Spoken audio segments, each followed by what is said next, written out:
Hello mga ka-office! Ako po muli si HR Jen. Ngayon alam na natin kung sino ang qualified at paano kinocompute ang SSS Sickness Benefit.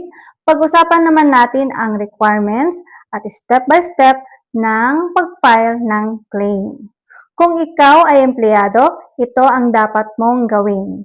Una, magpatingin agad sa doktor at kumuha ng medical certificate na may diagnosis at bilang ng araw ng iyong pagpapahinga. Kung may laboratory, x-ray o iba pang medical records, ihanda rin ang mga ito. Pangalawa, ipaalam agad sa iyong employer ang iyong pagkakasakit. Kung home confinement naman, dapat maabisuhan ang employer sa loob ng 5 calendar days mula nang magsimula ang iyong pagkakasakit. Pangatlo, isusumite ng employer ang iyong sickness notification sa SSS sa pamamagitan ng kanilang my.sss employer account. Online na ang prosesong ito.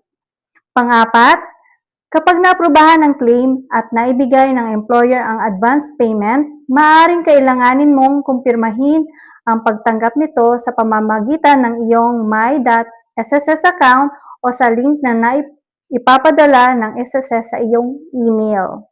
Kung ikaw naman ay self-employed, voluntary member o OFW o separated from employment, ikaw mismo ang maglalagin sa my.sss. Pumunta sa benefits, pilihan ng sickness benefit, sagutan ng online application, i-upload ang mga kinakailangang dokumento at isumite ang iyong claim. Mga ka-office, tandaan, kumpleto at tamang dokumento ang susi para maiwasan ang delay sa pagproseso ng claim. Ako po muli si HR Jan. I-follow ang page para sa mas marami pang HR tips, labor law updates at SSS benefits. Hanggang sa susunod!